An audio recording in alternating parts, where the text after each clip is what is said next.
Priority 1 message from Starfleet coming in on secured channel.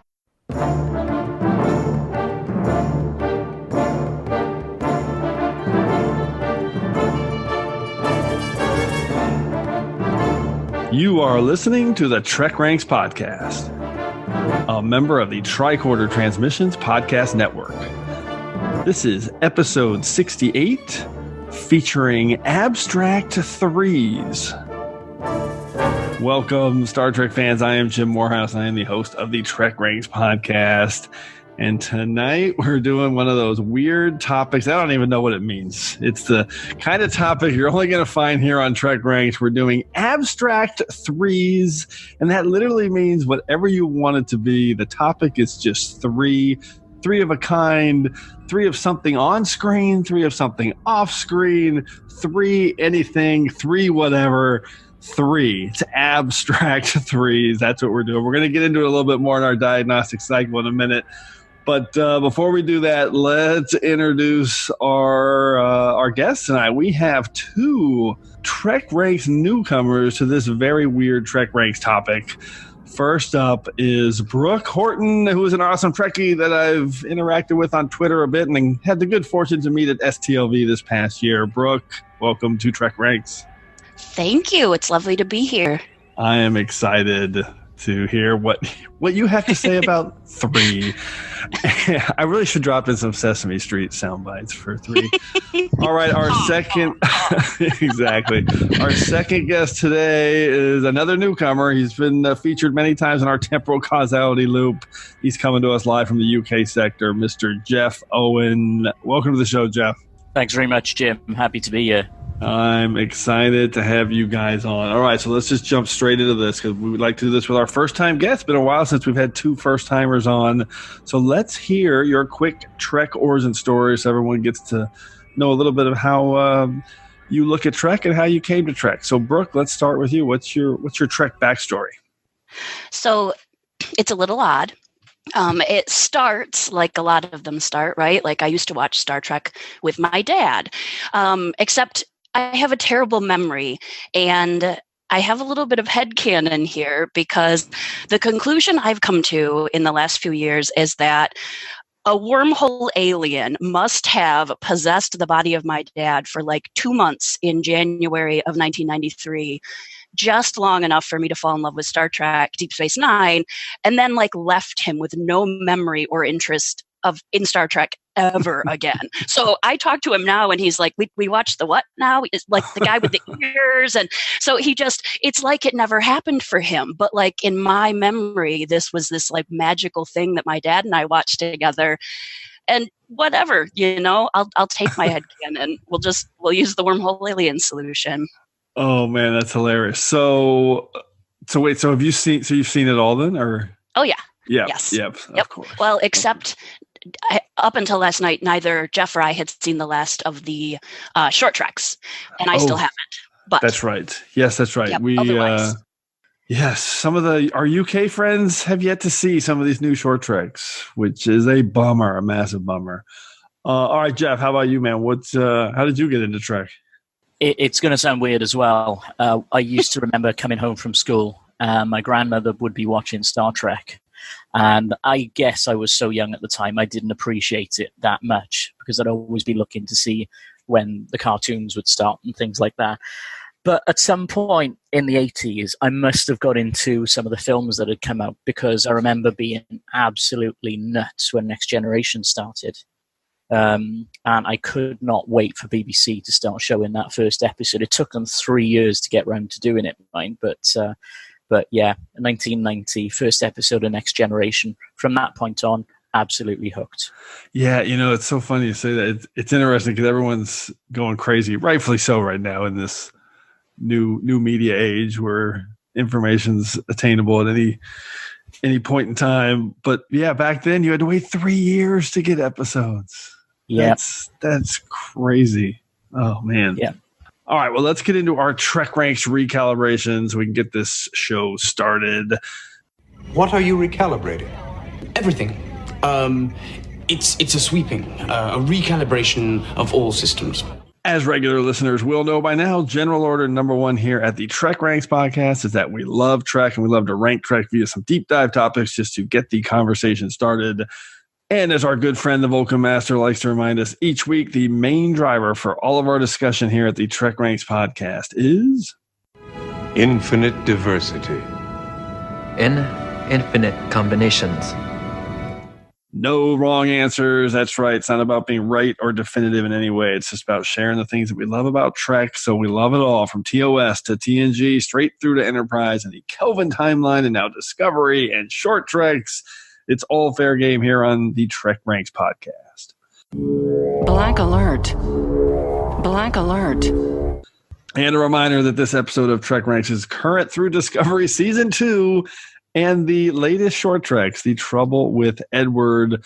So potential spoilers are in play for all 700 plus hours of Trek in advance of that, although we're not going to have any Trouble with Edward spoilers today. That is for sure, because our two guests haven't seen it yet. And one final reminder that we use episodes as a shorthand term, but the 13 films are always in play as well. Hailing frequencies are open. And you can find TrekRanks on the net access interface links at TrekRanks.com. And you can connect with me directly on Twitter at TrekRanks or at Enterprise Extra. You can also leave us a message with your own picks at 609-512-LLAP. That's 609-512-5527. Okay, so to wrap this up, Brooke and Geoff, why don't you let everybody know how they can get a hold of you guys on the net access interface? Brooke? Mostly just Twitter. I'm at A Whale in the Moon, which is not a Trek handle, but it is a Tom Waits song, which I love. So that's where you find me. Ooh, I didn't know that was a Tom Waits song. It's a bit from a Tom Waits song. Got it. Understood. Yeah. Too bad we never saw Tom Waits on Star Trek. Maybe someday. Could still happen. A gristled old Tom Waits. He would be amazing. All right, Geoff, how about you and your Twitter handle? Well, it's possible you could still get Tom Waits because we had Audrey Hepburn in one of the short treks last season. Oh, it's so true. Good point. In regards to getting hold of me, I'm NCC_17 Formula One. Guess what else I'm into? Or you can also follow the page I run on Twitter, which is Today in Star Trek. That's right. Okay, to all great Twitter follows for sure. Okay, so I think we are ready to activate our level 1 diagnostic, which is going to be very interesting for this crazy topic. Diagnostic cycle will be complete in 20 seconds. All right, so for this diagnostic cycle, I'm just going to quickly kind of define this weird topic a little bit more. I'm not even sure how I came up with this one, but it hit me like a year ago that it might be a fun abstract topic just to pull anything you want out of the plasma exhaust and just list, just pick 3 items, a number 3, a list of 3, whatever you want to talk about in Trek that connects to the number 3. And I keep giving these 2 examples in some of our previous episodes and to our guests when we were prepping for this. I usually don't like to give examples because then it kind of eliminates them from the list. But in this case, I think it was necessary. So I've got 2 examples here that I'm going to break down. One is an obvious 3, and it's Data's use of the number 3 based on Riker's three pips as a kind of temporal memory activator in cause and effect. And that one's pretty clear. That was straightforward. And then another good example of an abstract 3, and this is one that I had thought about right away and was going to probably use, but now that I've talked about it so much, I'm not going to use it, is Zial, the actress that played everyone's favorite Cardassian idealist. Love this character. And she was played by 3 different actresses. So Sia Baton in 2 episodes, Tracy Middendorf in 1 episode, and Melody Smith in 6 episodes. And I would have totally picked this one and talked about it, so I'm talking about it now because that's our example. So that one's just abstract. It's out there. Snuck it in. Doesn't mean anything. It's just 3. Yeah, exactly. I'm sneaking it in. Wait, that was our last episode. Sneaky good. All right. This is just a free-range topic to just kind of stamp with your own unique perspective on it. So, and then, one more thing. We usually do top 5. We're not really doing that this time. It's just a list of 5 things that we want to talk about. So there's no real major countdown. So that's it. It's abstract 3s defined here in the diagnostic cycle. So let's get into our Prime Directives.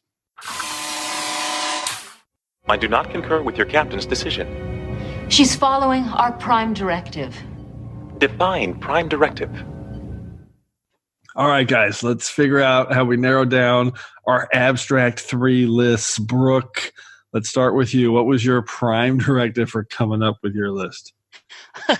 Oh, well, I loved the topic when you suggested it because it was so unique, and I agree with you. I think it's by far the most off-the-wall topic so far, but it left a lot of room for creativity. Yep. But I found that it was like this, those magic eye posters that if you look too hard, you can't see the thing. Yes. If you kind of don't look carefully at it, you can see the thing. It was like that. So if I tried really hard to come up with 3s, I was struggling.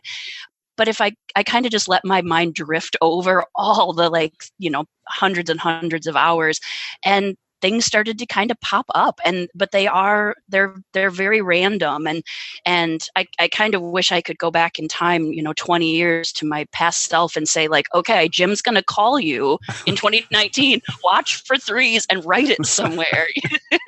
Alas, this was not the case, but so mine's a little all over the place. We have a temporal causality loop in every episode, but we don't have that kind of temporal mechanics. Okay, yeah, I like that. That sounds like a good way to approach this topic as any.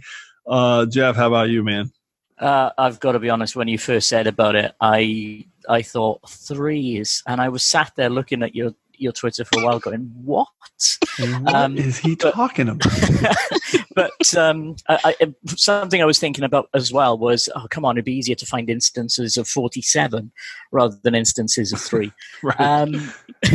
But I came up with a brief list, and I was telling you as well, Jim, that the first list I came up with, I lost because my computer crashed. Oh, that's right. I rewrote it. I managed to remember most of what I did. I came up with about 8 or 9 pretty much straight away.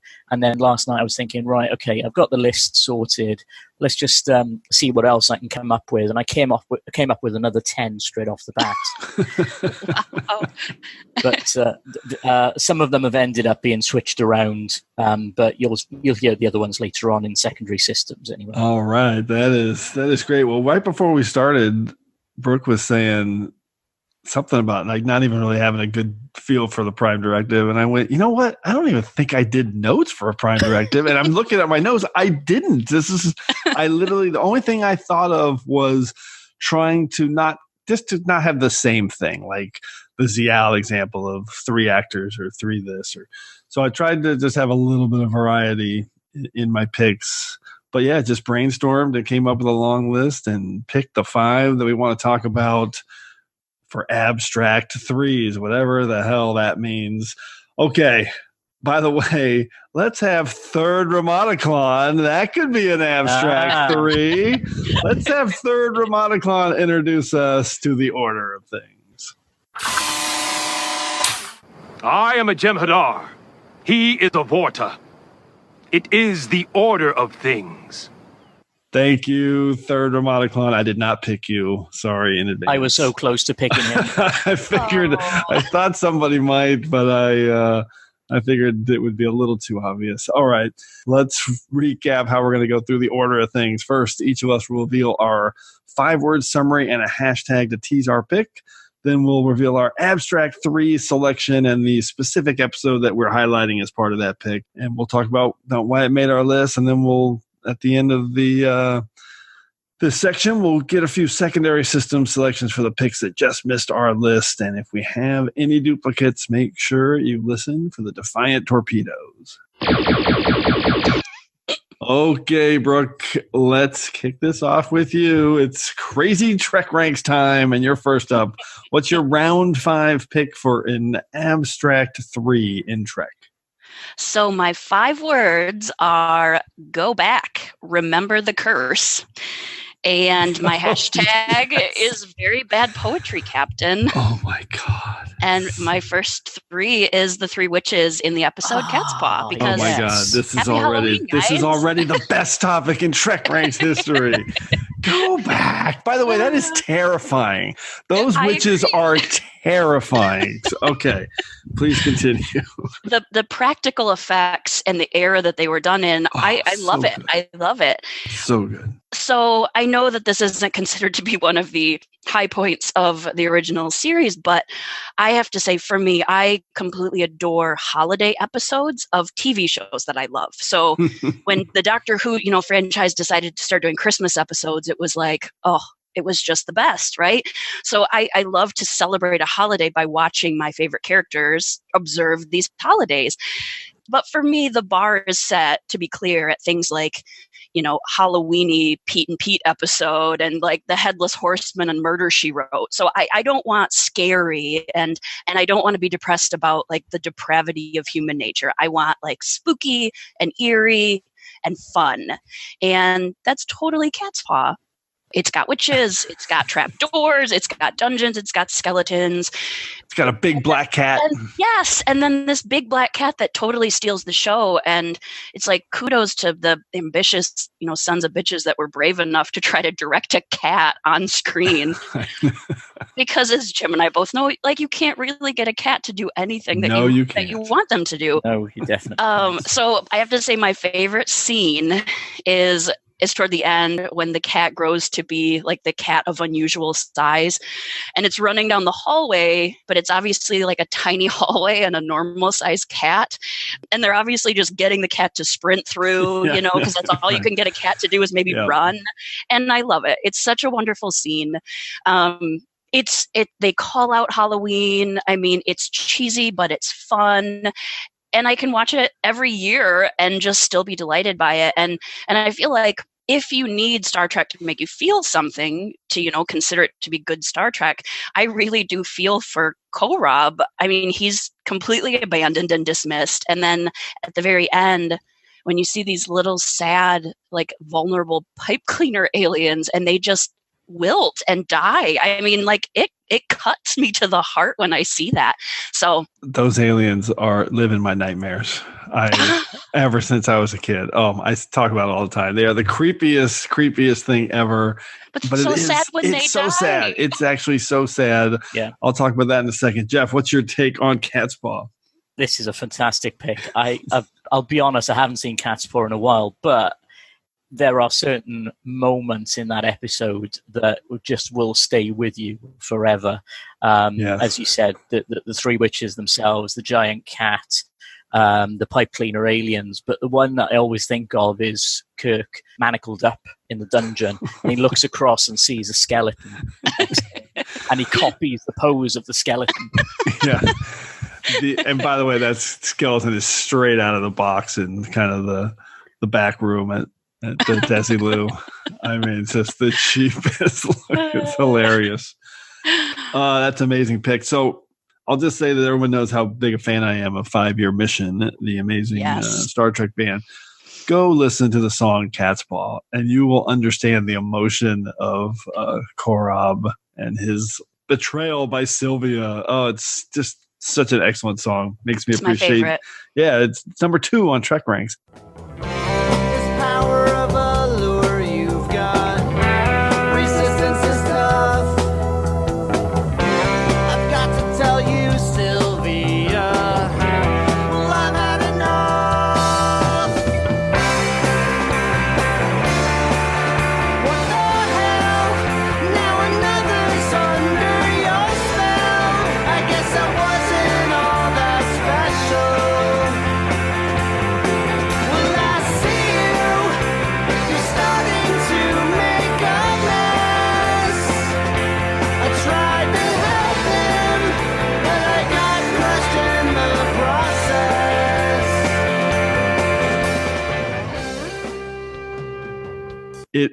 It makes me appreciate this episode in amazing ways, and that is a great, incredible start to our Abstract 3s. All right, Jeff, how about you, man? What's your round 5 pick? Well, my round 5 pick is something that pretty much has stayed in Star Trek since day one. My 5 words are iconic Star Trek color scheme. Hashtag gold, red, blue. Yes, that's on my secondary systems for sure. Yeah, obviously designed to sell color TV sets back in the 60s to make it look as good as it possibly can in color. But, it's entered normal non-Star Trek, non-science fiction terminology because everyone knows what red shirts are. So much so that they swapped them for the next generation so that the red shirts became command and security became gold. That is awesome. All right, Geoff, what episode did you pick to associate with that? I picked the episode, really, where you could see them all. Trials and Tribulations. Deep Space Oh, my Nine. God. in high def. Yes. Well, not in high def, but... Well, hopefully at some point. You know what I mean. Yeah. Yes. Yeah, hopefully at some point. Yeah, it's a great place to see it in various different formats. Brooke, what's your take on the iconic color scheme of original TOS Trek? What else can you say except it is completely iconic? I love this. This didn't even cross my mind, but it's such a good pick, and it makes I appreciate it. It makes having like Star Trek parties easy. You go to Party City and it's like the red napkins and the blue plates and the you're good. You've got a Star Trek party. I love this. I love this. So true. And I like, Geoff, you calling out the color TV sales angle from original TOS. Very cool. All right, let's go to my number 5 pick. I'm cheating right off the bat. I've been doing that a lot lately. So I came up with 2 different lists of badass Klingons. And then I couldn't choose between them, so I'm just doing them both. My 5 words in a hashtag: 3 memorable and badass Klingons. Hashtag, but 2 lists. So my first one is the obvious one. It is Kor, Kang, and Koloth from the amazing Blood Oath in Deep Space Nine and throughout DS and throughout the TOS. Love those 3 actors. They're legendary, so I won't get into them too much. My other one, this is one that kind of jumped into my head, is the amazing actor Kenneth Mitchell portraying 3 awesome Klingons in the first 2 seasons of Discovery. Ooh, and this really stood out to me. I love this guy. He's just been one of these really unexpected pleasures of Discovery when we've introduced these first 2 years. And if you've seen this guy at a convention, he is amazing. He's so energetic. He's so enthusiastic and proud and engaged about being a part of Star Trek. It's really, really special. So the episode I picked was Into the Forest I Go, where he played his last appearance as Cole, who died in that episode. I'm still not over it. I wish he had lasted. So he was Cole in the first season. In the second season, he played Cole Shaw in Points of Light, who was the father of Cole, which is really cool. And then he played later in Through the Valley of Shadows, Tenavik, who was the baby that Cole Shaw kidnapped from L'Rell and Voq. And you see him on Borath as the timekeeper as a grown up, and it's really cool. So I like that he's played 3 Klingons. I like that they're all kind of connected, and so Kenneth Mitchell is my real pick here for round 5, playing 3 awesome Klingons. Hopefully, he'll play a lot more in years ahead and other characters in Discovery. Brooke, what's your take on Kenneth Mitchell? I love it. I mean, how clever is it? And have we seen this before where they can create family resemblance in the most authentic way possible, right? By slightly modifying with prosthetics the same actor, right? The continuity there was just so clever. You got to love all the other related characters, but they really don't look a whole lot alike. But I mean, this is like, there's a lineage here that's really clear. It's brilliant. Yeah, it's a good point. I don't know. We've seen too much of that. Certainly haven't seen it. Worf, right? Wasn't there like a Worf? Yeah, that's a good one. Yeah, of course. He looked exactly like Worf, so I don't know. He played was it great grandfather or Uncle Worf? I don't know. Okay, Geoff, what's your take on Kenneth Mitchell?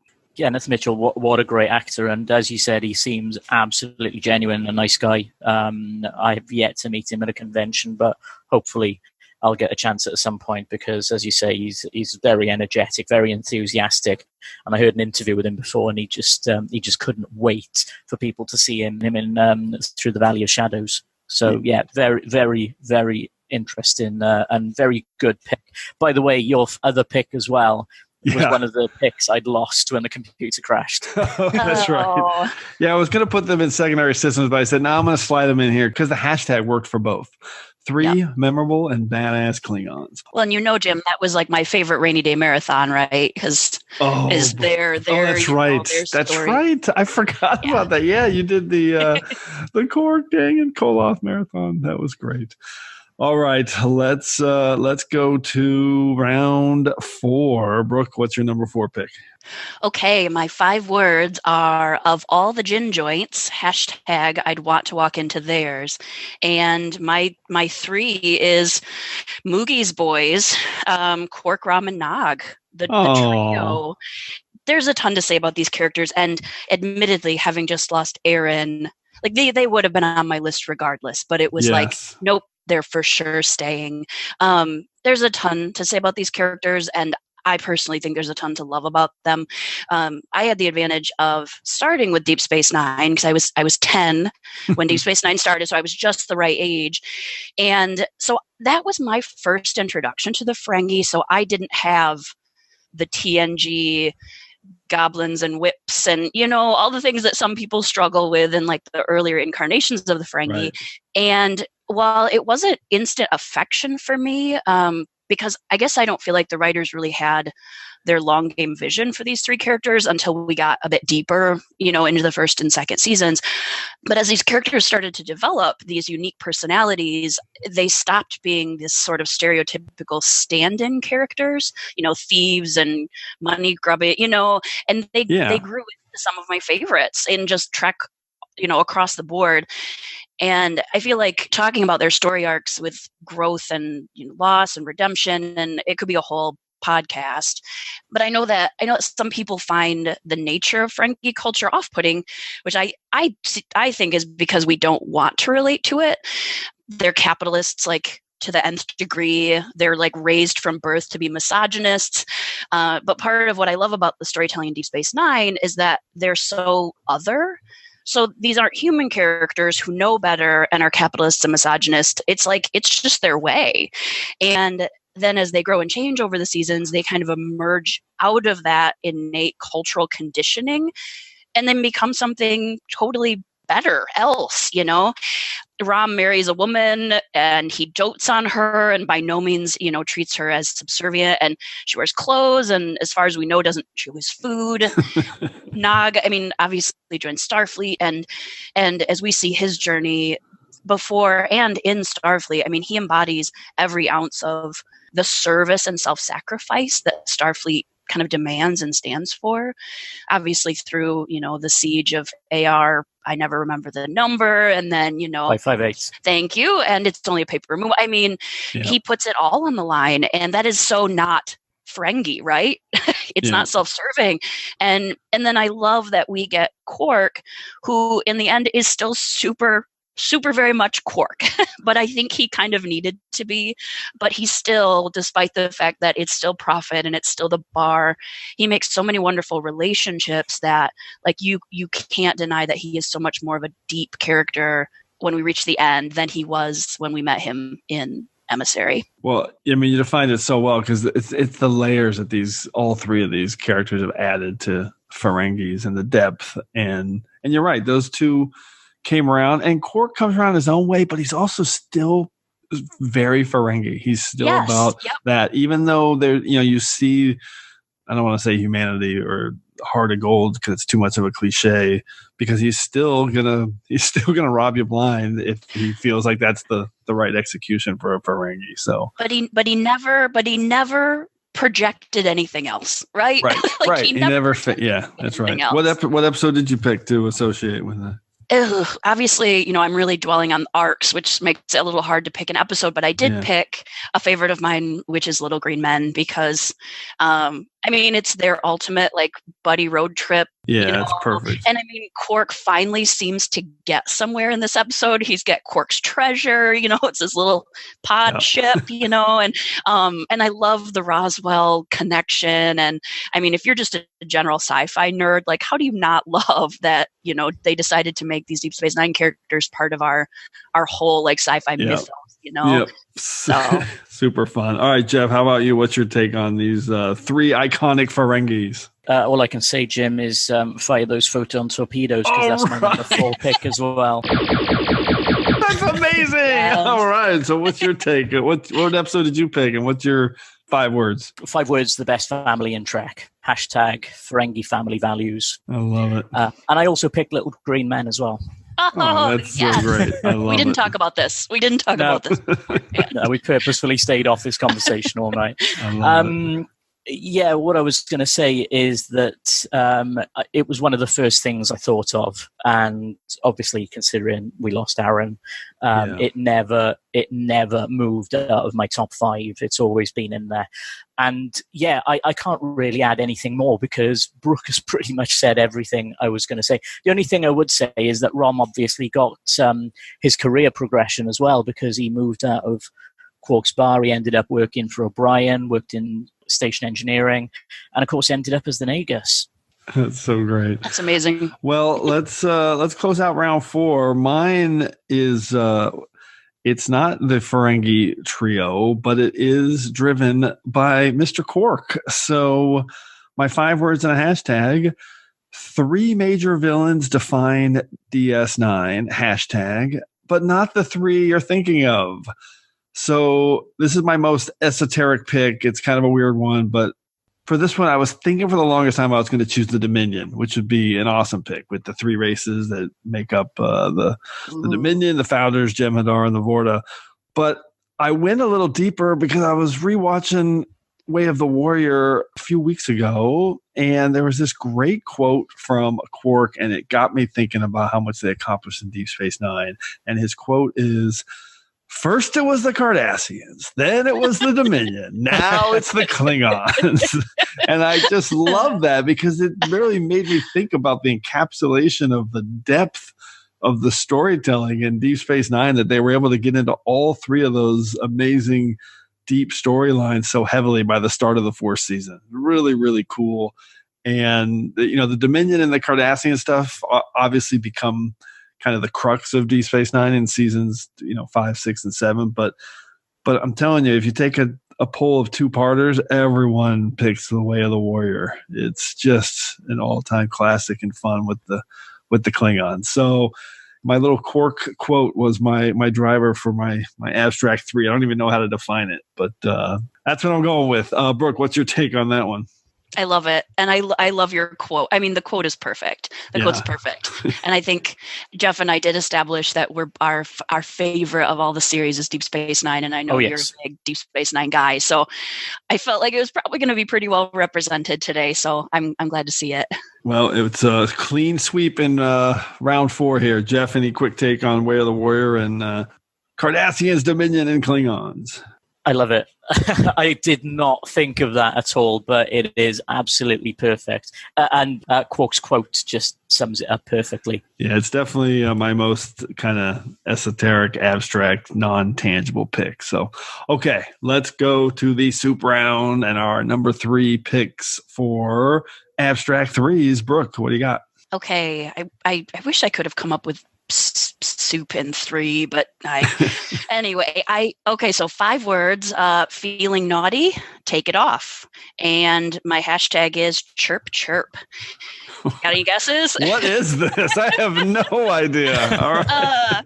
If only I could do sound effects. My 3 is the comm badge and the 3-pointed delta on the comm badge. Oh my God, I love it. I love that it's the delta, the 3-pointed delta, but it's the comm badge. Yes. Chirp, chirp.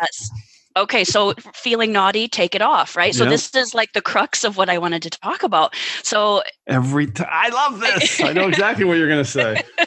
So the delta is all over the Federation, right? And wherever Starfleet is, we see the delta, and it's like the literal symbol of Starfleet, and it's like the beloved centerpiece of the STLV.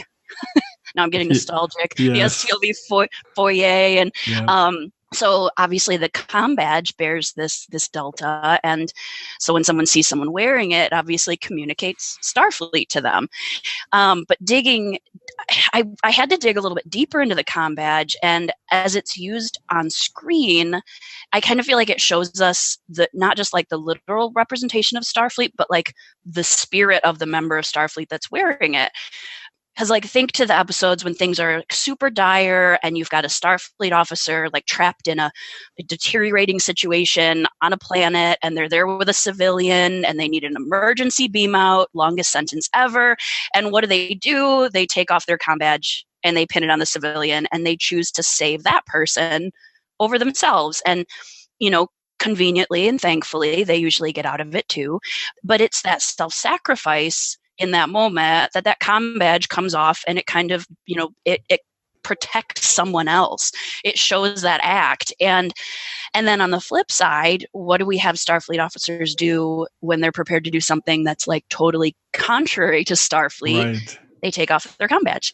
So my choice of an episode is Captive Pursuit, because it's the first time, I believe, and I could be wrong, but it's the first memory of me seeing this happen. And obviously it's when O'Brien has chosen to interfere in the situation with Tosk, where Starfleet would tell him not to interfere because he wants to save his life, and off goes the comm badge, and O'Brien's setting aside the Starfleet mantle. He's gonna go off the rails, and I just love the deeper symbolism behind the comm badge. Well, I was on pins and needles to figure out what the episode you were going to pick for the comm badge removal. I mean, it happens all the time. I know, and I've never ever thought about it, and that's honestly why I love doing this podcast, because that is such a great pick to think about Trek in that term, because it is a thing. It's like we could literally do top 5 times someone took their comm badge off. We could you could literally do an episode of that. That's how great it is, and we just might add that to the long list. Geoff, what's your take on Captive Pursuit? When you started talking about it, I did wonder if your episode was going to be The Communicator, and then I thought, no, because that's not right. That wouldn't fit, right? It wouldn't fit the criteria. I can't believe I didn't think of it. Three-pointed star. It is the epitome of Star Trek throughout the years. Yeah, no doubt. But yeah.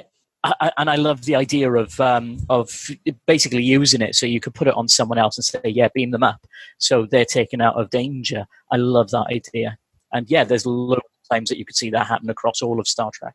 Great balance between those two moments. Okay, let's go to your pick, Geoff. What's your number 3 soup brown pick? There's 3 soup flavors. No, I'm kidding. One I picked was something similar, actually, whereby you see it throughout the eras of Star Trek. And it's kind of a cheat, but I did think of this and thought, yeah, I'm going to have to put it in. 5 words, games throughout the eras. Hashtag your move, Captain. 3-dimensional chess. Oh, that's so great. I never thought of that one. Of course. Well, that's an obvious one now that I'm sitting here, but it wasn't on my list. That's so great. My partner's son has got really into chess recently, and I keep threatening to try and introduce him to 3-dimensional chess. Do it. But yeah, I mean, it's the first thing you see in Star Trek. Right. Kirk and Spock playing chess in Where No Man Has Gone Before, which is my episode, incidentally. Yeah. But then you see it throughout Next Generation. You see it in Sisko's quarters. Obviously, it was in some important scenes in the second season of Discovery between Burnham and Spock. You see it in Enterprise on the Defiant, in A Mirror Darkly. And it's also the first thing you see in the 2013 Star Trek video game as well. So it's just constant throughout Star Trek. And yeah, I couldn't not pick it. I am so glad you picked it. I'm so glad you thought of it. It would have been embarrassing not to have that on this episode. Because again, you have these tangible, really clear ones, and then you have these abstract picks, and that one is so tangible. I love it. Brooke, any quick take on 3-dimensional chess? No, just that if anyone has a board and knows how to play, I would love for them to bring it to STLV in 2020, so we could set up like a little table in the back of the main theater. They have had it there before, and there is a way to play, but it is complicated. I've looked at the rules. For those of us that are introverted and just need, like a quiet game of chess, to set aside from the madness. All right, Brooke, we're going to set one up in our little corner where we watch all the panels together. Okay. So. It's our secret spot. And I love, Geoff, that you said it's literally the first shot of the pilot the second pilot. So just brilliant, really, really cool. Okay, let's go to my number 3 pick. This is my first real tangible pick that you can touch and feel, and my 5 words in a hashtag: 5-card stud, nothing wild, hashtag, and the sky's the limit. Oh. And of course, it is the 3 nacelles on the future Enterprise D, because how cool are those? I mean, they're so amazing. And wait, I have a bonus abstract 3, because you have all 3 crews of the future, past, and present Enterprise D's all working together to solve this, temporal anomaly that Q has created, or that anti-time anomaly. So I love that. I love the 3 nacelles. They're just, if you just always try to put myself back to the first time you saw that and how cool and amazing that was. Just incredible. So All Good Things is obviously my pick, if I didn't say it. And yeah, that's my the 3 nacelles on the future D. Brooke, what's your take on that? Future D should be who's searching for a new Twitter handle? Who has a crap one with just their name and a bunch of numbers? Future D. I love this pick. I mean, one of the things that I love the most about Star Trek, because it's such a nostalgic franchise for me, is like those visuals. The first time you saw blank, and you both just did one, like the first time you saw 3-dimensional chess, and the first time you see the ship, and the first time you saw Deep Space Nine. And no, this is a great pick. This is a great pick. It's a fun one to think about. Geoff, what's your take on All Good Things? I'm going to keep quiet for the moment. Okay, I love it. Let's go to round 2 then. We're going to have some more duplicates maybe. Brooke, what is your number 2 abstract 3 pick? All right. My 5 words are supply run to Empok Nor, and my hashtag is not the face of a tailor. And my 3 is the 3rd Battalion of the First Order, and the episode is Empok Nor. More Deep Space Nine. I am just geeking out about this pick. Absolutely. The 3rd Battalion, Empok Nor. This is epic. So I'm nuancing this one a little bit, because this is a beloved episode to me. Mm-hmm. And it really, my pick is less about the 3rd Battalion. They're just kind of my foothold into, my foothold into this episode. Because let's be honest, the 3rd Battalion seem awful. So yeah, but they're cool, and it's just a cool thing. And it's a 3, and you get to talk about Empok Nor. This is perfect. Yes, it's a segue, but we saw a Cardassian skeleton. That was super cool. So I'm on a Halloween thing, but well, it's October. Yeah. So obviously, I really want to talk about Empok Nor, and the 3rd Battalion plays a big role. But I did want to point out that, like, if that connection's too tenuous, there were 3 Cardassians in the 3rd Battalion that were left behind, and we hear a boatload about Setlik 3 in this episode. It's just more abstract 3s. Just more abstract 3s everywhere. Yeah, everywhere in this episode. So I felt like that was enough 3s to make talking about Empok Nor fair. So there's a ton to love in this episode. Obviously, it's dark, and again, I like this. Maybe it is the Halloween thing, but the first thing I love about it, and going back to what I just said about your last pick, Jim, about imagery, is almost right out of the gate, we get this image of this dark, tilted, sort of sinister-looking version of what we think of as this warm and welcoming space, which is Deep Space Nine, right? Like our beloved space station, but like the grotesque of it, right? And I love that it's like, quote unquote crooked, even though we know there's no. No, it makes perfect sense. It's totally crooked in space. I know it, and I really do feel like it's kind of Deep Space Nine reminding us that, like, the moment you think you know what's happening in Deep Space Nine, it's Deep Space Nine. Like, never assume you know which way's up in this show, because and it's funny in the documentary, Ira Stephen Bear kind of said the same thing, right? He's like, don't get comfy. This is Deep Space Nine. So I love that image that, we really don't always have a handle on what's going to happen in the show. And I guess to call out just a couple of things I like about it, I really love that both Garrick and O'Brien are sort of pulled back into these former selves, right? They both sort of regress into something that they were before this current incarnation of these characters.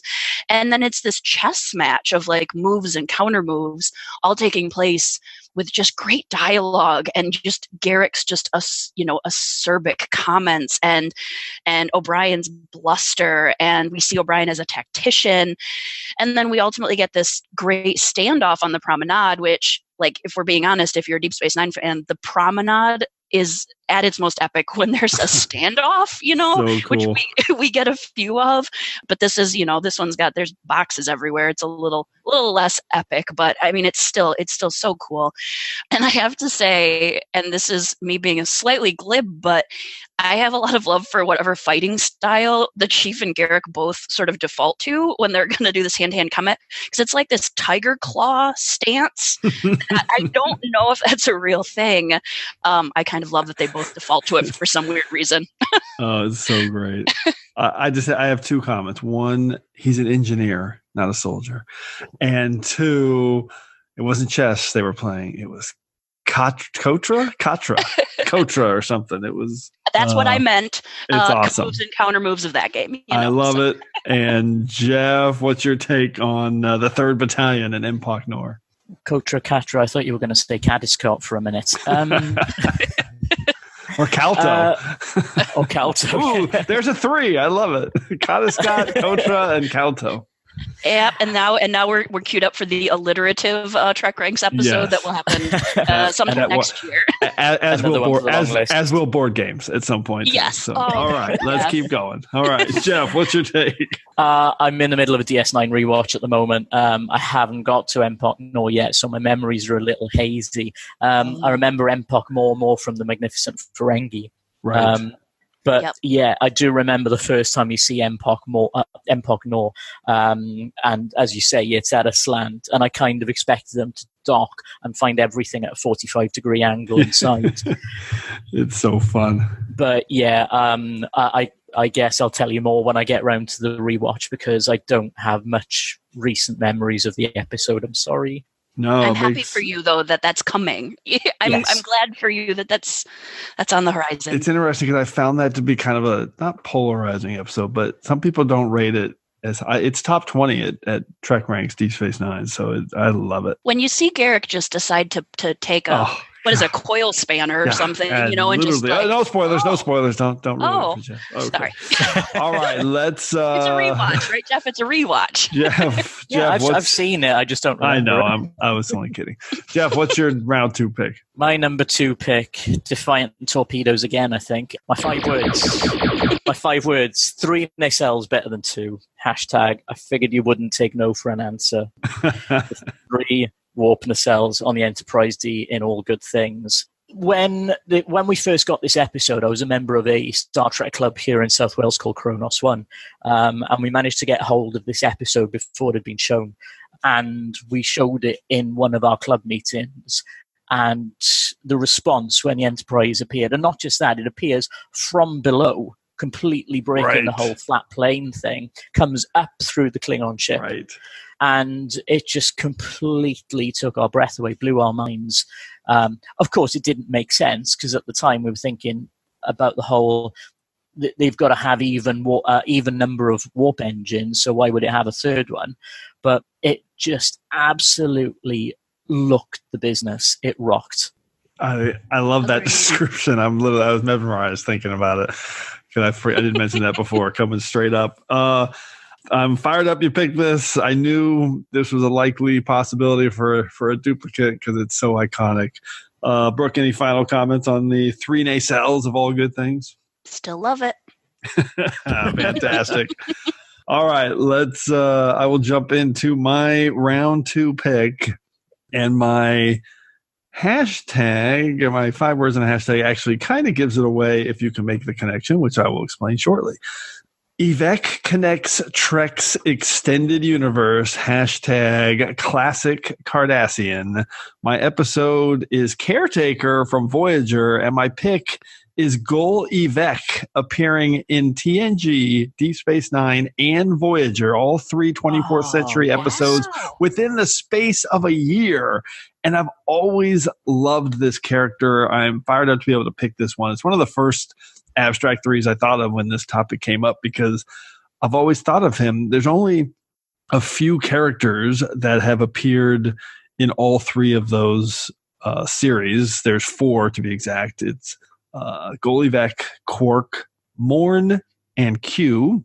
And for me, Gol Evek is the one that always stood out, because I just remember this is, when you talk about extended universe and what's happening now in this Trek revival, and what, Marvel obviously has established in an unchallengeable way over the last 10, 15 years. What Trek was doing in the 90s, this Gol Evek character just blew me away when I was watching this. So he appeared in 6 different episodes. Playing God was his first, as kind of a throwaway character. Then he was in the Maquis Part 1 of Deep Space Nine. He was in Tribunal in Deep Space Nine.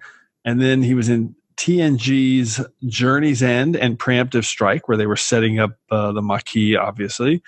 And my favorite one is the reason I chose Caretakers. It's just so awesome, because he shows up at the very beginning of Caretaker, and spoiler alert, he dies because his ship gets blown away in the Badlands as he's chasing Chakotay.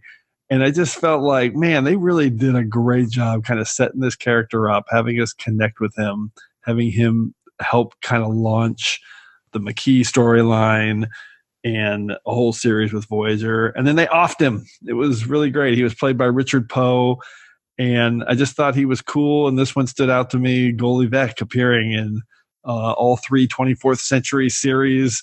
Brooke, do you have any memories of Gol Evek?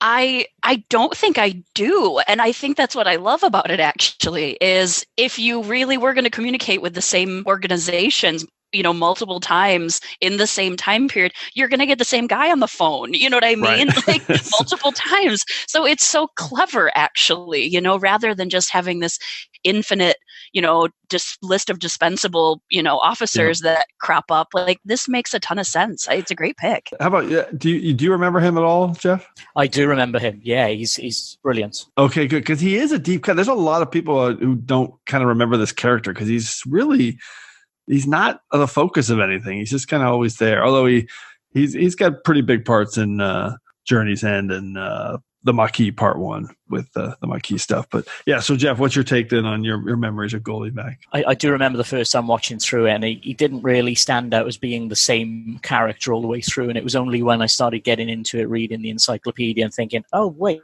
that's the same guy. Right. I love that you read the encyclopedia.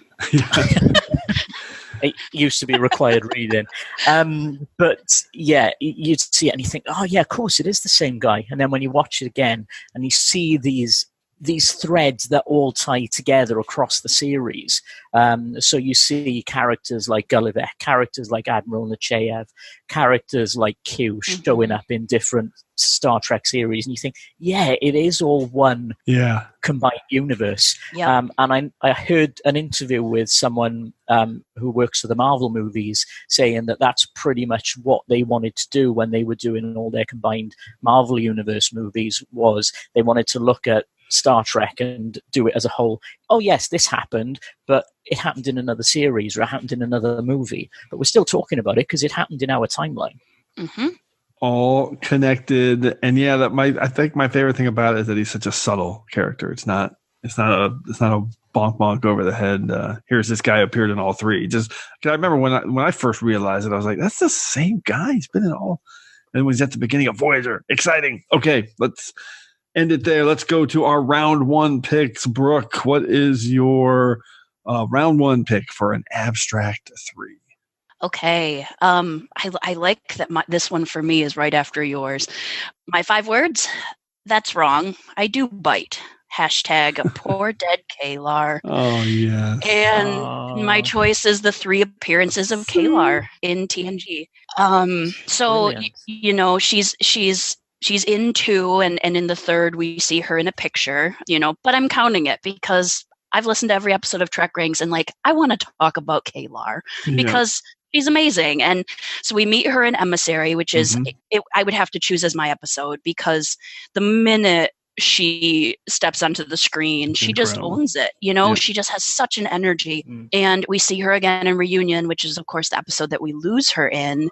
And the third time is, in Firstborn, when Alexander's in bed and you see the picture of her. And even though she isn't, physically there, it does feel like that story is a continuation of her story. Totally counts. I love that you stretch that into an abstract, because you do see her. You do see her. Yeah, and I'd sidebar, I want to point out that, like, in Reunion, we see Worf take off his comm badge before he's going to go and kill Duras, right? So yep. He's he's going to take off his little Starfleet mantle and go rogue. I love Kalar. She's vibrant and she's sexy and she's funny, and she's really funny. And I love that. I love that Star Trek gave us 2 half human, half Klingon women, because they're so different. And expecting them to be the same would be like expecting all humans to be the same, and that's silly, right? They're unique, but I love Kalar's struggle with this dichotomy between her human half and her Klingon half, and I love that she uses humor as a means of kind of dealing with that Klingon half, and because like, how much have we laughed on this episode, right? But I mean, we're not uncomfortable, but like, humans laugh when things make us tense or uncomfortable, and she's uncomfortable with that Klingon side, but she uses this trait of using laughter to diffuse it, and you can tell that's what she's doing. She's diffusing the tension or the whatever it is that, like, is sort of boiling, deep down in both of those women. Kalar chooses humor, and I love it. You are late. Sorry. I had to make myself beautiful. I fail to understand why. Worf, we're alone now. You don't have to act like a Klingon glacier. I don't bite. Well, that's wrong. I do bite. And I have to admit that, I've, as a younger woman in, like, the corporate America environment, I've channeled her at times, as I'm staring down, older men that kind of think they own the world, and I love the way she holds her nerve. She's unflappable, and I'm really sad we didn't see more of her. Poor dead Kalar is, of course, what Susie Plaxton will say over and over and over again if you see her at a convention. And I feel like, as I'm describing Kalar, the actual storyline aside, I could be describing Susie Plaxton too, because I really do think they're kind of one and the same. Susie Plaxton is all of the wonderful things that I think Kalar is, and I think she's really a gem in the crown of Star Trek. Yeah, Kalar's just a great hero. I have so many comments on that. You're right about Susie Plaxton. She's amazing. She's an absolute ambassador for Trek, and she was a big part of the convention circuit. Obviously, it was a big part of Star Trek experience. I remember her there a lot, being a part of kind of I was at the closing ceremonies for that, and she spoke, right? So impressive. Yeah, she was really good. And what, I am obviously not a woman, but what you said about her as a character for women, it's so clear. It's so palpable. You can see it, how important a character that is for the early 90s to have that kind of weight and confidence and it's still a woman. It's absolute incredible character. Emissary is one of the true gems of TNG that people forget about. And I love this pick in your number 3, putting Firstborn in there, because I totally cried when they showed her picture. So that counts. All right. There's that scene. So the scene where we see Gowron, right, who's not the Chancellor yet, and she's sitting waiting for the next meeting to start, and she's just kind of sitting back casually, and he comes in bluster and aggression, and she's just cool as a cucumber. Like, that does not intimidate her, and it doesn't have to be to be a confident Klingon. She doesn't have to yell or push people around. She's just got it in this classy package. She's the best. It's cool to hear how you use that in your own business setting and life. Geoff, sorry, what's your take on Emissary and Susie Plaxton as Kalar? Great pick. I didn't even think of her because I didn't think of the photograph of her in Firstborn. But absolutely brilliant. every time she's on screen, she's got that twinkle in her eye, and you just think, know she's going to come out with something that is just going to put Worf or Gowron or anyone in their place again. And she had some of the best lines in that episode as well. Good. Really, so good. And when you first started introducing it, I thought you were going to go with Susie Plaxton as 3 characters, and I went, wait, no, she played 4 characters, and then you went Kalar, and I went, okay, I love it. All right, Geoff, let's hear your top pick. What's your abstract 3, number 1? My number 1. My 5 words are named for most famous trio. Hashtag it's a Klingot. It's Admiral Maxwell Forrest, Admiral Daniel Leonard, and Commander Williams in Broken Bow in the scene in the sickbay with the Klingon. Oh my God, that is so abstract. I love this pick, and it's such an epic scene. The 3 admirals, that's so cool. So cool. And I love the fact that they're named for the 3 stars of the original series: Forrest, DeForest Kelley, Leonard Nimoy, of course, and Commander Williams, William Shatner. Yeah. Mind blown. Yeah. Oh, yes. That's one of those little hidden Easter eggs. I love this. Love this pick. And just to blow your mind even more, there, Brooke, did you know the Vulcan was named TOS, spelled TOS? Nope. I don't know that I knew that. That's awesome. He's the one that actually responds to "It's a Klingot" with it Klingon. That guy's called TOS. I really was hoping we'd see all 3 of these again. I know obviously we see Forrest throughout the run of Enterprise, but I was hoping that we'd see the other 2 as well. I don't think we saw Commander Williams again. I think maybe we saw Admiral Leonard maybe once more. Yeah, I think so. Yeah, these came to mind quite late on in the picks, and I thought, you know what, they're going straight to number 1. I love it. And one of them is played by a great genre actor, Jim Beaver.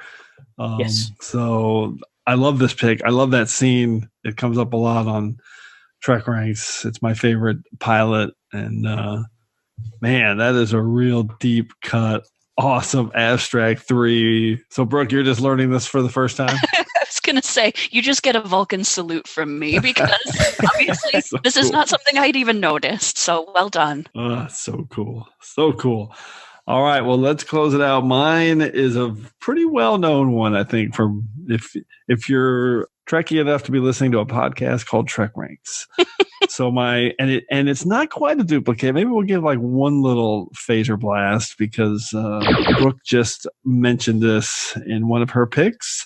5 words and a hashtag. It's not you I hate. Hashtag I hate what I became because of you. And it is from The Wounded, Setlik 3.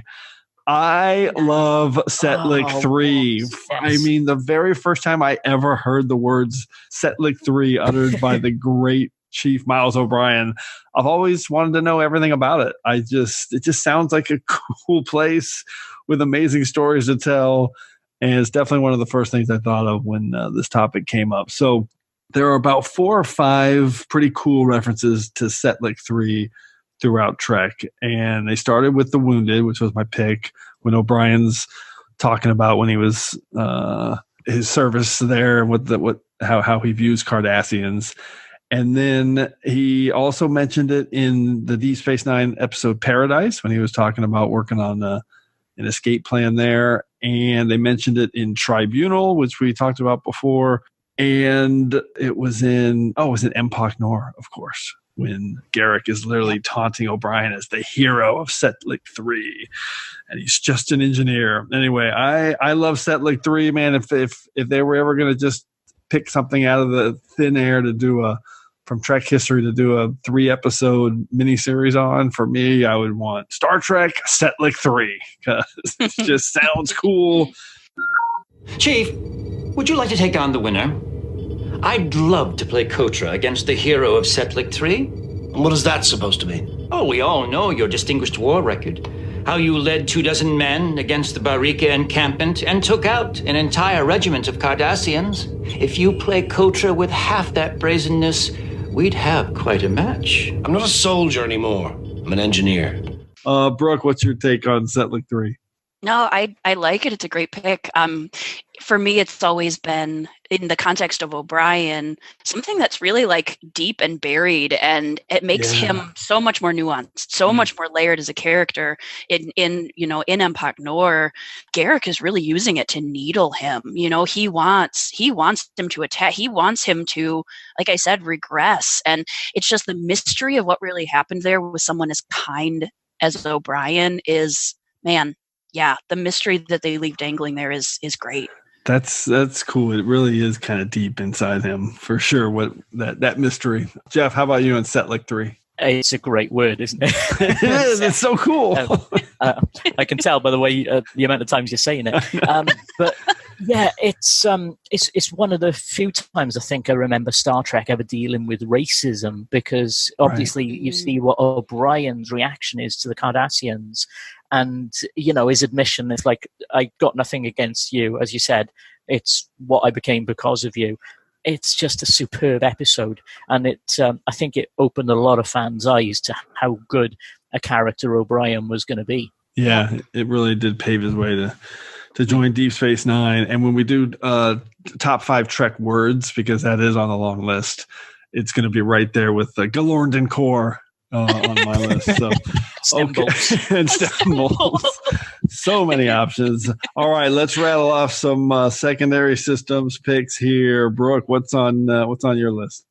Well, there was one that felt a little too on the nose, but Kirk, Spock, and McCoy. Yes, right? the original trifecta. That's on my list. Yeah, and the trifecta that like makes one whole perfect officer, and everybody knows that. So it felt a little too on the nose, maybe, or maybe there was just too much to talk about there. But I thought about, as far as props go, I thought about the 3 handles on the Batleth. Oh, so that you can get that, like, because when you see Worf kind of, trying, like when he's trying to teach Alexander, obviously I just watched all these episodes, and how they utilize each handle and like these like elaborate, motions. And anyway, but I'm a pacifist, so I skipped it.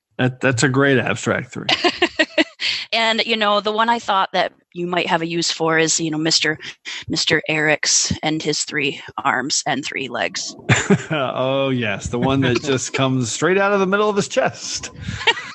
That makes sense. It was handy at times. I mean, no pun intended. All right. How about you, Geoff? Any you want to rattle off? Yeah, the Kirk, Spock, and McCoy I've got as well. I know another podcast, they talk about them being the ethos, pathos, and logos of Star Trek, the super id and the ego and the super ego. But you've got the 3 Kelvin timeline movies. Yep, I had that. I know you mentioned them earlier on. I got the 3 main races of the Dominion, the founders of the Gender Madar. Ben Sisko with 3 pips on his collar for the first 3 seasons. Yes. Ooh. Yep. There's a lot to unpack there. Yes, a lot. I also had the 3 actors to play Alexander growing up. Oh, that's a good one too. Yep. The 3 appearances of the Traveler. Oh, he had 3. That's good. I love that. Let's just do 5 more. We're Team Traveler here at TrekRanks. I love the Traveler. Absolutely. I said I managed to come up with another 10 as I was thinking about this last. The Traveler was in an episode with Goalie Beck. Yes, he was with Journey's End. The Traveler has 3 fingers, if you want to call them fingers, right? Yes, 3 things. 3 appendages. Yeah. I also had Q's 3 Voyager episodes. Oh yeah, that's good. The Homecoming trilogy. Yep, the Circle trilogy I had. Yep. The 3 Snakes or Comets in the Destiny episode. Oh, yes. I love that one because that's such an underrated episode. Cute. Cool. I meant to pick that. That's a cool one. Yeah. And I've got to mention this one as well because I love the story about this being fixed in post-production with CGI because they forgot to add it. Captain Pike's 3 stripes in Discovery Season 2. They forgot to put that on the costume for the first couple of episodes. They had to go back. Oh, I don't think I knew that. I would know what you're... Okay. Yeah. I'm going to have to look for that. So they added that in post? Yeah, absolutely. Wow. There's a few interviews online about it, and Gersha Phillips just said, she can't believe that they forgot to put it on there. By about the 3rd or 4th episode, they'd sorted it. But That's crazy. How interesting. And then, Jim, we'd be remiss. We'd be remiss to not talk about the Vulcan trilogy. Oh, that's another good one because there are. You can't pick it, but we can pick it. Well, there are a lot of trilogies I had the unlikely trilogy of Star Trek 2, 3, and 4, which, at the time when you lived it, when those were coming out, that wasn't a trilogy of films. It was like 5 years later when everyone kind of realized, those three all kind of like 3 parts together. Yep. So I always liked that. I had the Michael Eddington trilogy. I mentioned the Kelvin timeline. I also just wanted to give a shout out to the 3rd season of TOS because it's so iconic. Give it some love. My toughest cut though was I really wanted to pick this one and talk about it was Brent Spiner playing 3 parts against each other in the episode Brothers, where he played Data, Lore, great choice, and Dr. Noonien Sung. And then my last special shout out is the 3 pylons on Deep Space Nine. The iconic look. As I turn to look at my Deep Space Nine model, like, yes, what? It's there the best. Are 3. It's the best. Oh, good call. I love it. All right, this topic was everything I'd hoped it would be. Super interesting. A lot of good deep cuts and clever picks. So let's get into our regeneration cycle and recap our picks and go through some quick stats. Computer, activate regeneration cycle. Alcoves beta and gamma. Okay, Brooke, recap your 5 abstract 3 picks for this crazy TrekRanks topic. My number 5 pick was the 3 witches in Cat's Paw, obviously from the original series. My number 4 pick was the trio of Quark, Rom, and Nog, and my episode was Little Green Men. But really, it's the whole of Deep Space Nine from the very first episode to the very last one. My number 3 pick was the Starfleet comm badge with its 3-pointed delta. And I chose Captive Pursuit as my episode for that one. My number 2 pick was the 3rd Battalion of the First Order, and my episode was Empok Nor, also Deep Space Nine. And my number 1 pick was the 3 appearances of Kalar from TNG, and I picked the Emissary, not to be confused with Emissary, where we first meet her. Love it. So you had 1 from TOS, 1 from TNG, and 3 from Deep Space Nine. So we know where your loyalties lean. I love it. Geoff, how about you? Recap your top 5. Yeah, my number 5 pick was the 3 department colors in Trials and Tribulations, Deep Space Nine, obviously just more episodes than that one. Number 4, Quark, Rom, and Nog in Little Green Men, DS9. Number 3, 3-dimensional chess, as seen in When No Man Has Gone Before in the original series. Number 2, the 3 warp engines on the Enterprise D in All Good Things, Next Generation. And my number 1 pick was Admiral Maxwell Forrest, Admiral Daniel Leonard, and Commander Williams, the 3 Starfleet officials in Broken Bow, first episode of Enterprise. That's an amazing pick. You spread it around pretty good. You had 4 series represented with 1 each from TOS, TNG, and Enterprise, and 2 from Deep Space Nine. And my 5 picks were, round 5 was Kenneth Mitchell, Into the Forest I Go. Kenneth Mitchell playing 3 different Klingons throughout Discovery. My number 4 pick was from The Way of the Warrior in Deep Space Nine, the infamous Quark quote about Cardassians, the Dominion, and the Klingons causing everybody problems. My number 3 pick was the 3 nacelles on the Enterprise D from All Good Things in TNG. My number 2 pick was Gol Evek, appearing in all 3 24th century series within a space of a year. And my episode was Caretaker from Voyager. And my number 1 pick was Setlik 3 from The Wounded TNG, where the great Miles O'Brien was a soldier. Sorry. Did the things that we don't know about. Yes, did all those great things that we want to know about. All right, so let's recap these crazy picks. We had a real good representation. We had 2 duplicates. There was no Kelvin timeline picks, but every other live action series was represented. I love when that happens. So we had 1 pick each from Discovery, Enterprise, and Voyager. We had 2 from TOS, 4 from TNG, and Deep Space Nine led the way with 6 picks. Awesome list. But as we do every week, we have entered a temporal causality loop. So before we can depart, it's time to hear from you. The Enterprise has been caught up in a temporal causality loop, and I suspect that something similar may have happened to you. And for this week's temporal causality loop, we're going to go all the way back to episode 63 in our live roundtable discussion at STLV of the top 5 costumes in Trek history. Lots of amazing picks for this huge topic. So I'm just going to rattle off a few of our favorite picks from that week from our friend Heather at Nerdy Gal on Twitter. She picked the McCoy TMP leisure suit, which, of course, a very popular pick. Brian Yates at History Trek, he picked the Discovery away team gear, which is a really cool shout out because I love those vests they were wearing. Love that. Our buddy Ross, yeah, that's a good one. Our buddy Ross, the Borg at Star Trek 1701. He picked, I can't believe this didn't come up on the episode. He picked Droxine's gravity-defying dress from TOS, the Cloudminders, which is another one of those William Ware Thies creative masterpieces. He would get close to hanging away in that you'd never believe possible. I know. It's the things he did with tape, I'm guessing. Hopefully. And gravity. Yeah, right. All right, and then our friend Chris at Shelf Nerds had a few great picks with 5 words and a hashtag. I'm going to rattle off some of those. He had his 5 words and a hashtag, going basic civilian Starfleet chic, hashtag those ears though, and it's Tuvok's casual clothes from Concerning Flight in Voyager. And I know exactly, as soon as he said it, I knew exactly what that outfit looks like. It's hilarious.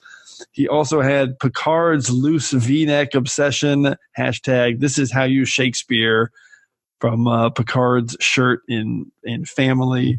Oh, these are all casual. I didn't even realize this before. He had, this is so good. His 5 words and a hashtag, that sweeps making someone die hard, hashtag Mr. Manly Mott. And it's Picard's riding costume from Starship Mine. So yeah, he did all casual clothes there on those. I didn't even realize that when I picked it. All right. And then finally, a list of hats from Carl at Listening to Film, complete with 5 words and a hashtag. For this. Oh, yeah, Carl. This is so good. His 5 words, costume designer missed an assignment, hashtag don't get smart, and it's the prison guard from Star Trek 3 with literally a baseball cap with a big thing on the front. Number 4, even worse than a red shirt, hashtag can you hear me? It's the Enterprise Security TOS film era where they had those big things on their head, those security guards. Oh, boy, yeah. Those were amazing. Number 3, the iconic look from Down Under, hashtag better than her tea cozy. It's Vedic Winds. Amazing hat as a Opera House hat. His number 2, and I did mention this one on the show because one of my picks was swimming caps built for handstands, hashtag shoe hats. It's the Armenian headwear from A Taste of Armageddon. And that hashtag is great. They are literally shoe hats. That's exactly what they are. And his number 1, this is a great 5 words and a hashtag. This headwear is not logical, hashtag proof she is Romulan. It's Ambassador T'Pel from Data's Day. Because if you remember her head, she had like the wackiest, huge headdress that she wore in that episode. That's a great list, and we're gonna have Carl on our next episode. So that is a classic. All right. So once again, more than enough to get us out of this week's temporal causality loop. As always, I want to thank everyone again for all your great responses to TrekRanks. Please keep your list coming to me at TrekRanks on Twitter so we can retweet them. But we also want to hear from you, so please put together your own list of Abstract 3, whatever the heck that is, or any list from our past shows, and give us a call at the Tricorder Transmissions at 609-512-5527. That's 609-512-LLAP. So hopefully we'll hear from you so you can be featured on the next episode of TrekRanks. And on the next episode of TrekRanks, we're going to celebrate Nog and the memory of the great Aaron Eisenberg, everything he gave to us in bringing that character to life. So we added this one to our schedule recently after losing Aaron Eisenberg that we talked about a little bit earlier back in September just so we can celebrate him and everything he gave to us. So it's going to be our top 5 Nog episodes, which also kind of means / moments. It could be whatever you want it to be. So Brooke and Geoff, if you had to choose one Nog episode off the top of your head, what would it be? Oh gosh. Is it okay? I'm gonna forget what it's a B plot. The episode of where there's the Yemek sauce, and there's too much Yemek sauce, and then they take it off Quark's hands and they trade it. Progress. Yes. Yeah, it's the first No J consortium with the Progress. Yeah. Yes, I think that would have to be my pick because I think it was the first episode that I saw the chronologically the first one I saw Nog in that I really connected with him on. I loved him. I love that. That's actually that beeline, that B story is great. Great pick. There's gonna be so much to talk about for this one. So Geoff, how about you? What's jumping out at you? Oh, so many. There are so many good Nog episodes. I couldn't pick just one because I can think of a few off the top of my head. But I'm going to go a bit deep cut, and I'm going to mention In the Cards. Yeah. Where Nog and Jake are trying to get that baseball card. Yep. It's definitely one of my favorites, just because I just love how pragmatic he's being. Like, or we could just talk to your dad and tell him what we're doing instead of getting in trouble. Yeah, there's going to be a lot. Starfleet officer Maura Ferengi. It's so in that one. It really is. It's amazing what he gave to us, and I look forward to celebrating him in that episode in our next episode of Trek Rank. That's awesome. Oh, all right, let's wrap it up here. Just a huge thanks to Brooke, Horton, and Geoff Owen. I'm really glad we got you guys on for this topic. You guys killed it. It's an awesome topic. Any final Trek subspace communications that either one of you want to relay before we get out of here, Brooke? I guess I actually do want to go back to how do you get a hold of me, because Twitter's great, but if you really want to get a hold of me, come to STLV next August and come find Jim and I and Carl, who's on the next episode, and all stage right, general admission. Like, come find us. Come to STLV. It's the best, and come sit with us. And it's the highlight of the year. So that's how I want you to get a hold of me. I love it. So much fun. Geoff, we'll see you there next year, right, man? STLV is on my bucket list. If I win the lottery, then hopefully at some point. Yeah, I'd love to join you guys at STLV, because every year I see the post and I think, I so wish I was there. It's a fun one. Well, I'm glad we got you guys both on. Really great job. And we'll stay in touch on Twitter and get you guys on again in the future. That'd be amazing.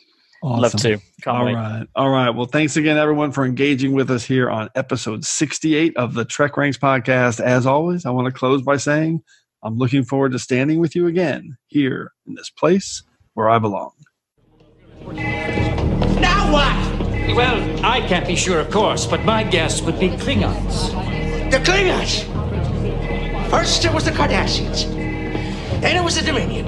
Now it's the Klingons. How's a Ferengi supposed to make an honest living in a place like this?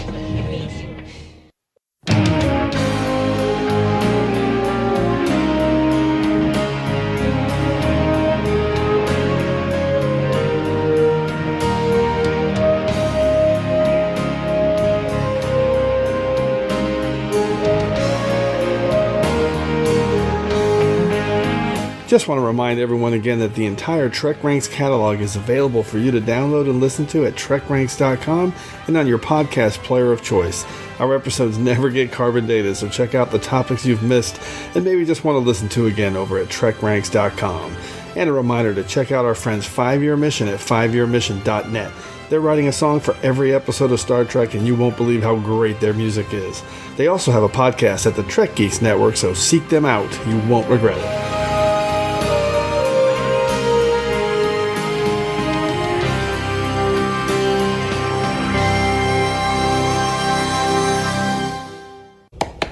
What are they doing? Maybe their universal translators are broken too. No, they don't have universal translators. I recognize those uniforms from my guidebook. They're from the 20th century. The 20th century? You mean we traveled back through time? More than 400 years. Those are military uniforms from one of the old nation states. Australia or something. So if they don't have universal translators, then why are they banging their heads?